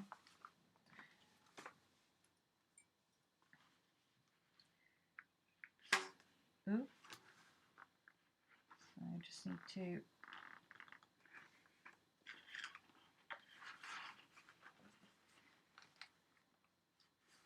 see now the fabric across the back of the spine will take the strain of the elastic rather than pulling into the paper. If I hadn't put that on there, it would push up into the paper and it would split the paper. But the fabric will now protect the spine. It's a tiny bit tight, so let's pull it on either end. And now it sits, and if you hold it up like that, it shouldn't move too much. So you've only got a slight, yeah, it's just coming away at the centre a little bit. It's not moving too much. So now she has a reusable traveller's notebook, and it really annoys me. This is so pedantic, but it's so annoying. The corners of the cover are rounded, but the corners of the book are square. Am I alone in thinking that's really annoying? Anyway, so there's that now. And now all we have to do is put in the bit of elastic that's going to hold the cover. Yep, that'll do nicely. So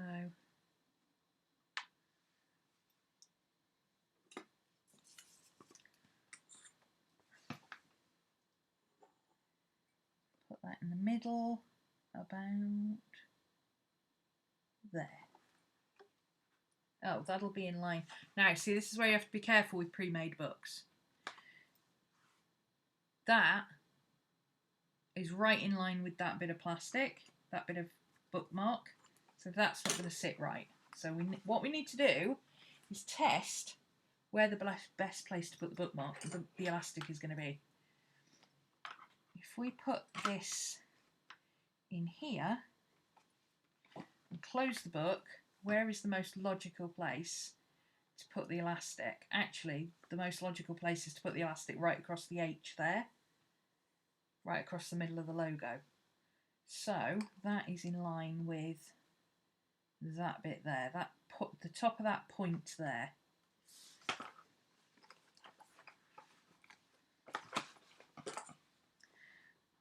So the top of that point, right in the middle on the white line,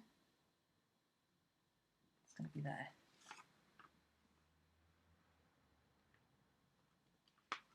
I'm going to be careful not to go through the elastic or book or anything on the other side. And this is going to have double elastic go through it, so I'm going to make the hole a little bit bigger than I made it before.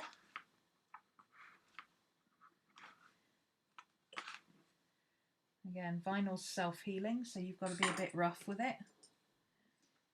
Where is my hook?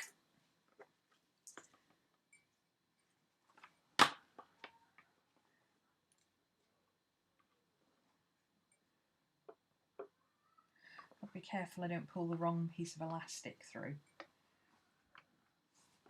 So it's actually going to be easier if I take the book out, to be honest, because then I can see what I'm doing. Nope. Well, let's do it that way then. Let's just move the book out of the way.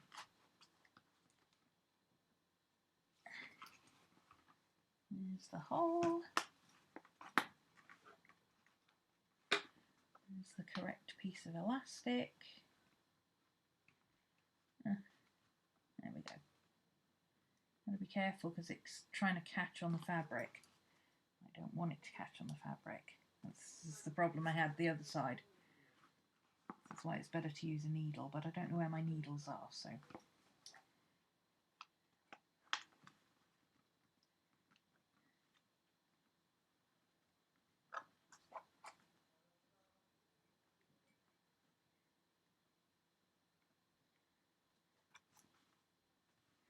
Ah, there we go. Pull it through that way, and I'm just going to stick the crochet hook in there for now so that it doesn't pull back through when I tie the knot. I've already I've already heated the end of this plastic. That's a little rough. Let's just do that bit again. That's better.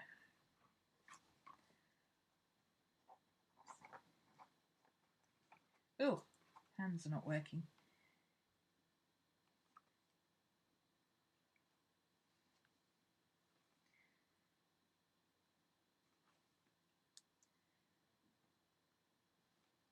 I'm not going to tie this too tight because Foxy recently went to the Harry Potter Museum and I'm pretty sure she got a Gryffindor charm.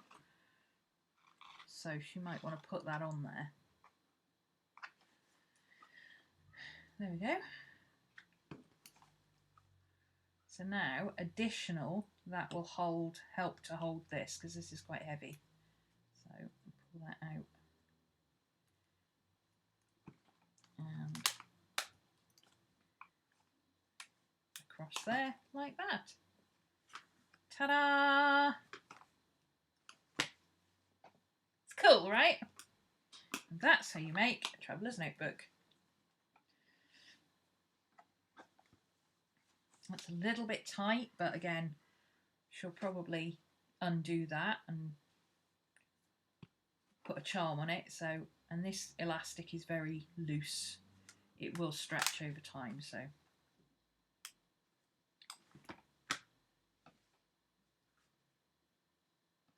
The chicken sounds like a posh woman laughing. She does, yeah. She used to be called Lonely Chicken. She never used to make that noise. She had a friend. There were 3 of them initially, and one of them died. And then last year, in the horrible 34-degree heat we had, one of them, well, they both got heat stroke, and the other one passed away. The second one passed away. And after the second one went, which was the boss, Lonely Chicken started making that noise. Hence the name Lonely Chicken. And she was, it was painful to listen to her. She made that noise, but it was crying. She was in pain. You could tell she was mourning her friend. She was not a happy chicken. So they got her another friend. And now she's the boss, but now she's still noisy. But she's just mouthy. So now she's like, rah, rah, rah, all the time. Whereas before she was like, rah. But yeah, she does sound like a posh lady laughing. It's quite hilarious now you mention it. Yeah, it's a nice notebook, isn't it? It is the actual proper Warner Brothers TM notebook. Look, it's got all the logos and everything. But it was badly made. It was obviously seconds because when I had it, the inside, it was a proper notebook, but the inside, all of this was upside down. So the inside had been put in upside down, or back to front, or something. Or the covers had been put on back to front. So I took it all apart, and I've turned it into Traveller's Notebook. Because Tracy loves Traveller's Notebooks, and she'll be able to use the inside of this, but then she'll be able to put another A5 Traveller's Notebook in it. And it's thin and light. You can only really fit one book in there. You can't fit 2 books in there. And she likes her A5 cahiers for her notes. So this is a nice, light, easy one to pop in the car and always have with her. She carries a lot of paperwork during the day, so I know she likes something light and easy to carry with her. So there you go. That's that done. I love the pen. And it's black too. It's not blue, it's black. No quality control. It's made in China, what do you expect? It's a shame they didn't have a blue one. I wish they'd had a blue one, because if they'd had a blue one, my inner Ravenclaw would be very happy right now. But they only had the red.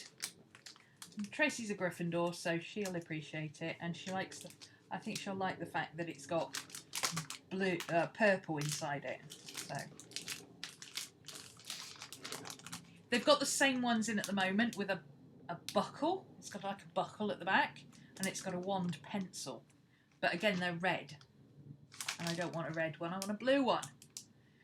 And the backpacks are red or black, I like the black one.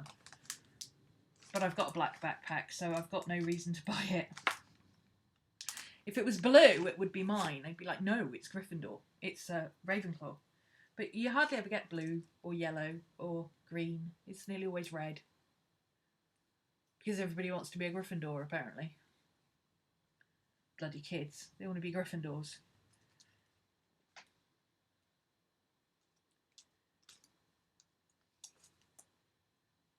Hey off, Vivian. Okay. I could dye the vinyl, yeah. I could paint the vinyl. Do I want one enough to paint it? Not really.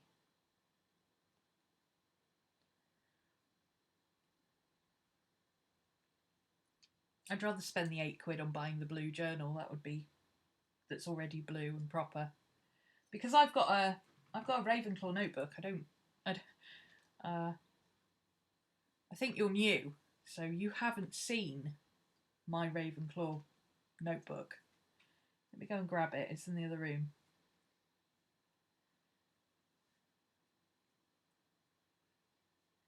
I could paint one blue, but come on, you know how lazy I am. Do you think that's going to happen? Plus, the elastic would be the wrong colour, and that would drive me insane.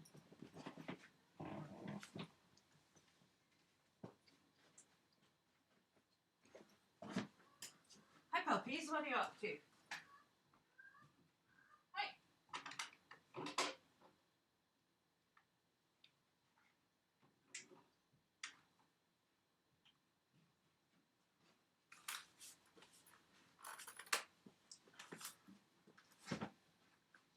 Maddie was lying on it, so it's covered in dog hairs. That's my one-of-a-kind Ravenclaw Traveller's Notebook, which has blue stitching and leather corners, and look how scuffed it gets, and it's got bronze painting on it and blue and brown inside.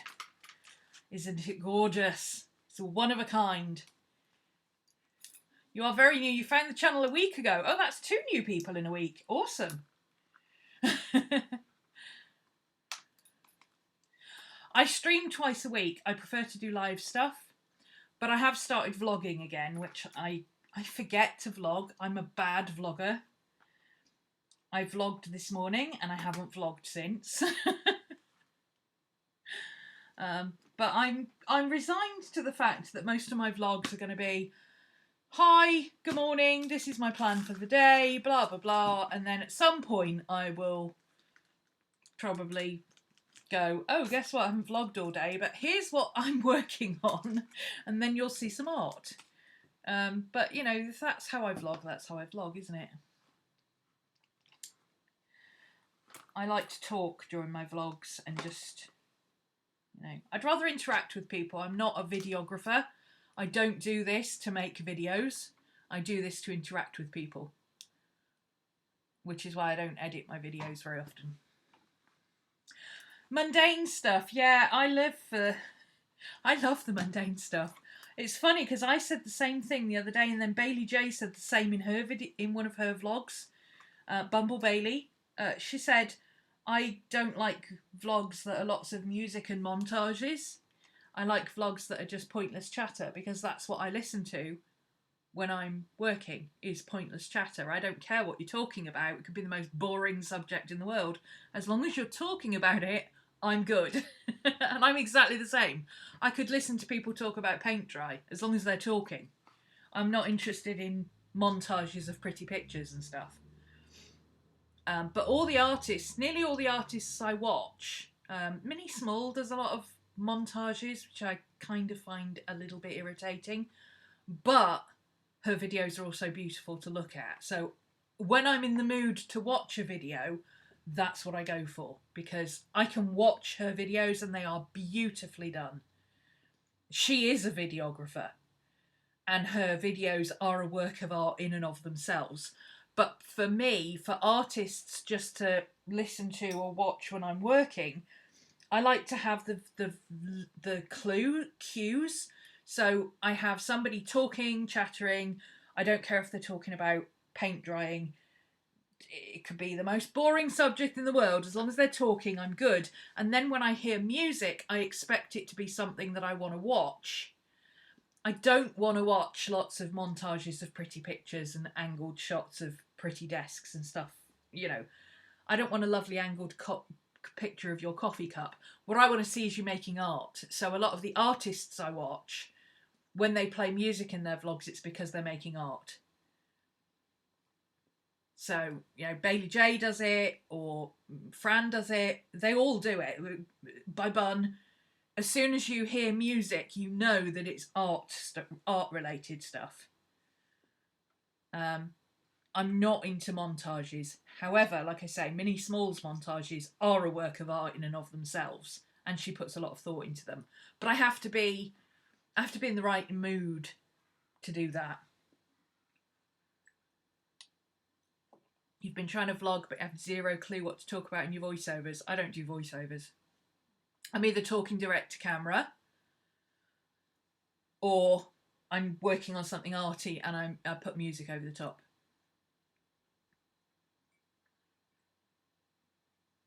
And part of the reason I do that, and part of the reason I always have this face shot and I'm talking direct to camera, I'm not talking and then showing you something and you can't see my face, is because I'm partially deaf myself. I know a lot of my viewers are. I like to be able to lip read. There's nothing more annoying than people who show you things like this. I can't work out what you're saying when you're doing that. I need to see your face. So, yeah. But I'm a bit strange about. So I will watch somebody's vlogs and then all of a sudden their voice will start annoying me, and I have to stop watching them for a while. It's very weird, but I'm like that. I'm very, very affected by sound.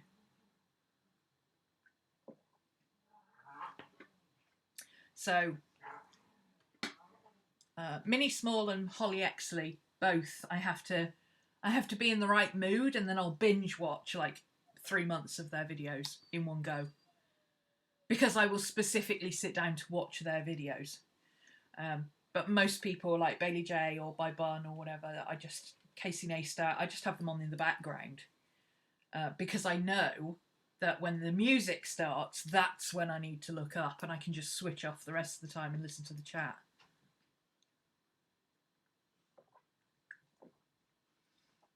Yeah, if you're losing chat, make sure you switch to live chat and not top chat.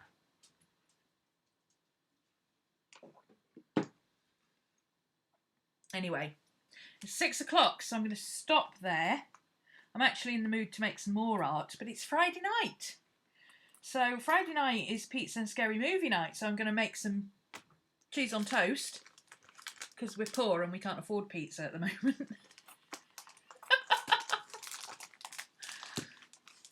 Oh, you are on live chat. It could just be a glitch. Glitch in the Matrix, Mara. Glitch in the Matrix. If you see the same cat walk past you twice,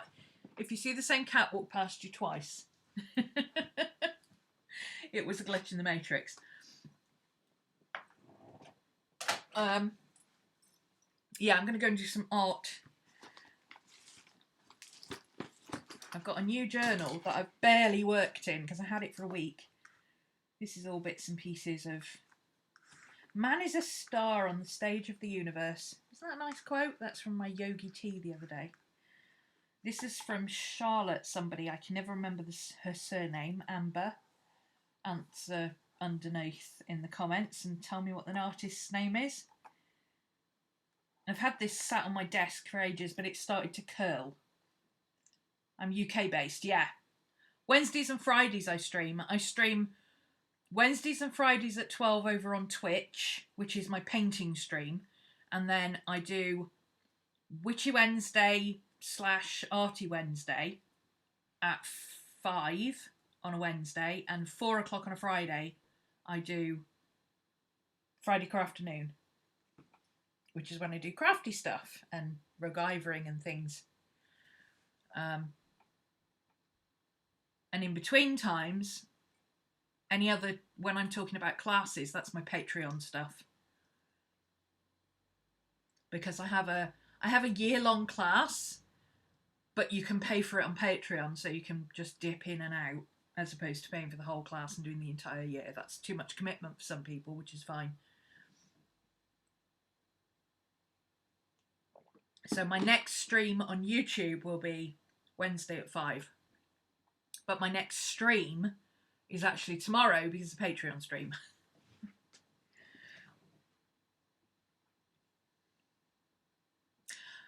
You're in Australia. Yeah. So it'd be Thursday and Saturday morning for you.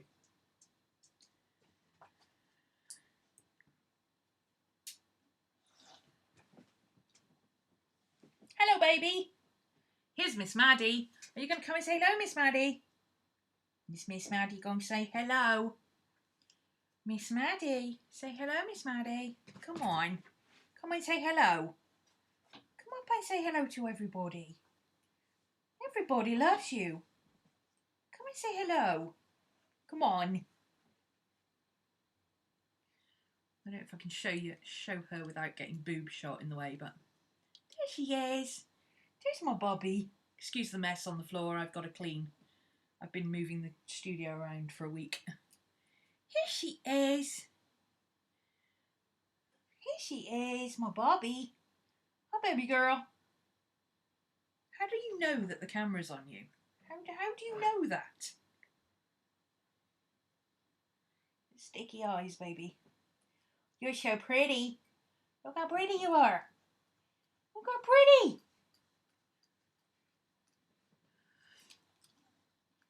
You're such a good girl.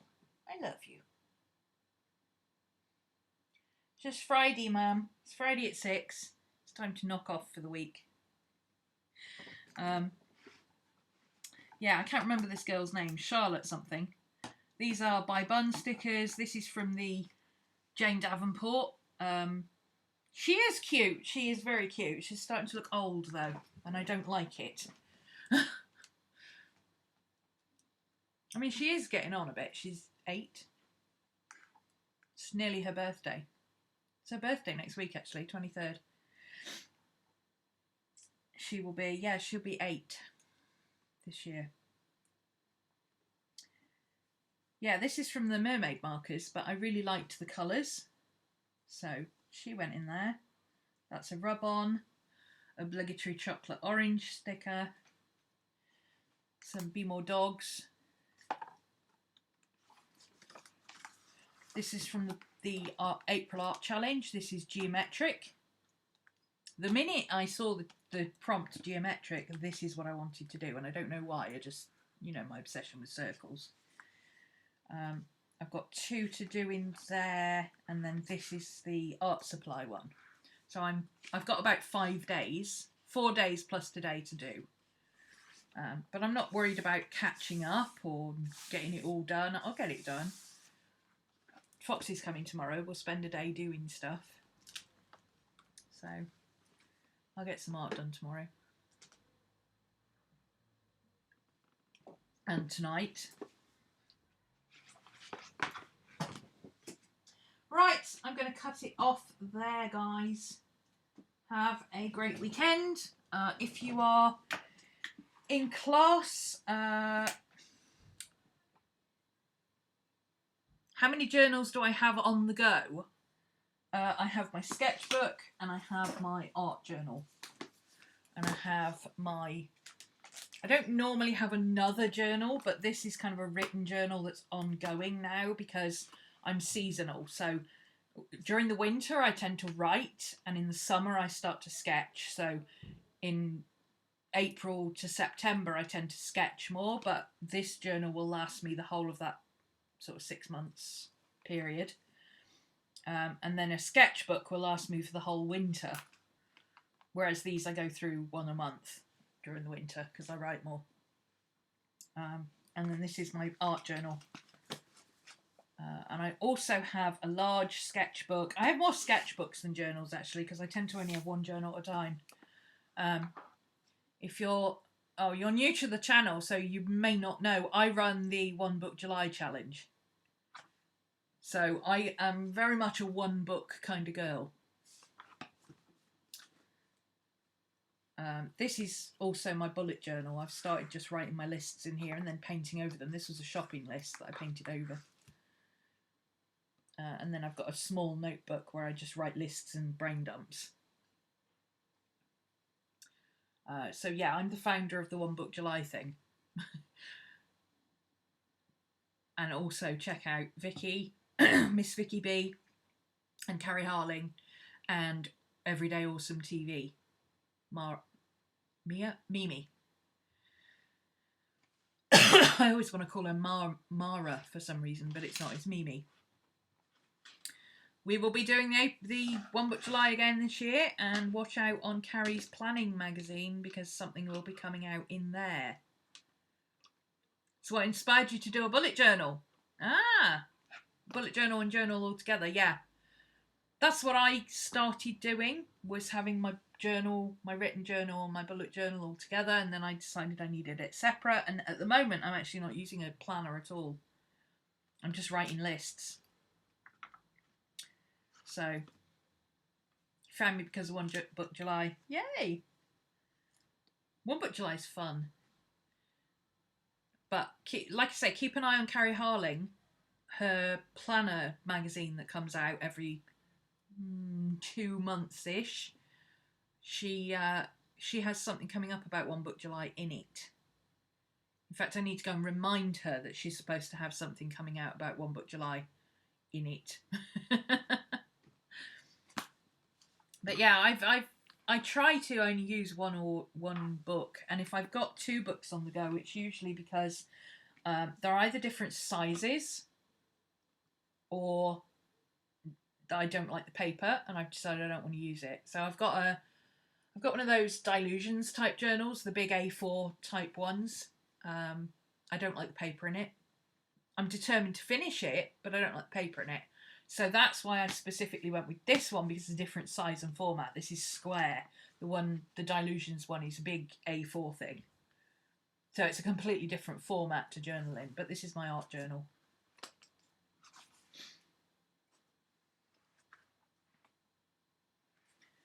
Prints are coming, guys. I am working on prints. Also Society 6 stuff.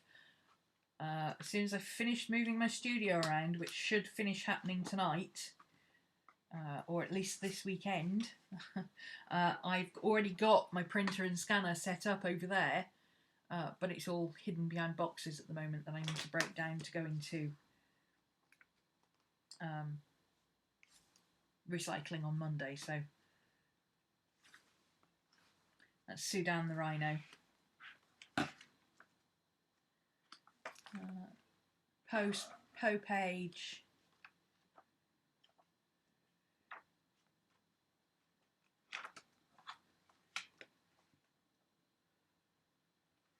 That's recycling of the world. It's a big climate change recycling type.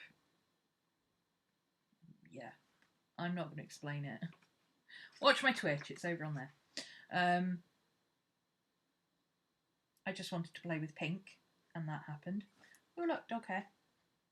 So it's a dog hair and everything. The only question is whether it's going to be one of Maddie's or one of Scooby's. Oh, this was a Kurt Cobain page I did the other day. Where did it go?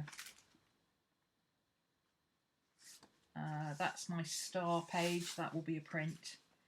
This one isn't finished yet, but when it is finished, it will be a print. Yeah, so I've got a couple of these. A couple are finished, a couple are in progress, but this is specifically painty stuff, whereas this is painty and sketchbooky and writey, and I guess this is more of a sketchbook journal. But again, it's a different format. And then my writing journals are more junk journals. So this was February's, for instance.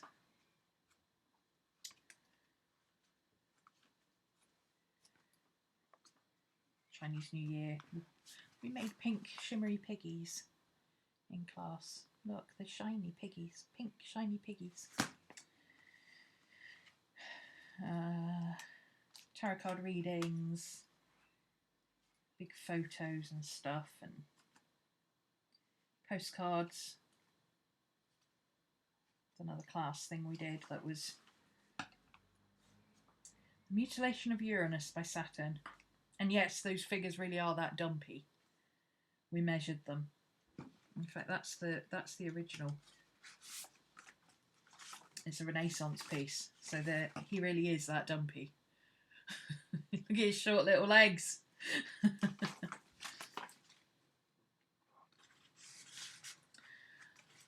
Yeah, so thank you for joining me if you're new, and thank you for continuing to support the channel if you are old. That doesn't sound right. Check out my Patreon and my website. I have a website here, RhomanysRealm.org.uk, where we have forums and witchy chats and all that kind of stuff. My Patreon is RhomanysRealm. It's all in the description bar below. Come on over and play. And hopefully at some point I will finish a vlog and get one up. I'm a terrible vlogger. Terrible. And I will see you all again next week. Have a good holiday weekend. Don't eat too much chocolate. Bye.